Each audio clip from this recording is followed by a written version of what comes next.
give credibility or credence to the artificial boundaries that exist in our region, a product of a conference in Berlin that had nothing to do with us. Kenya is a country that is at the forefront of the fight to remove African borders, and this is evident through the actions of its current and previous presidents. Before I show you President Ruto's remarks, the former president of Kenya, Uhuru Kenyatta, has previously spoken about the need for Africans to open their borders since they were not created by Africans in the first place. Here is what he said a few years ago. And as I was telling another gathering, these borders, and I also mentioned to my brother, these borders that you create silos for yourselves amongst, you must always remember, are not your creation. These were creations of people outside of this continent who made these borders not to develop you, but to extract from you. Now that you want to develop yourself, we must start looking at these borders, and we must start removing the barriers that we have put, that have defined us in the past, and now hinder us from being the giant that we should be.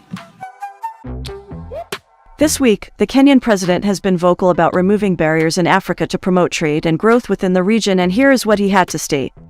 We must not give credibility or credence to the artificial boundaries that exist in our region, a product of a conference in Berlin that had nothing to do with us, that partitioned our continent and allocated us boundaries that have since become roadblocks and impediments and barriers to the movement of people, the movement of goods, and it is our responsibility in this century to tear down the barriers, to convert the boundaries into bridges, to change the roadblocks into stepping stones so that goods, services, ideas, people can move, and we can benefit from the myriad of good ideas in different parts of our continent. The globe.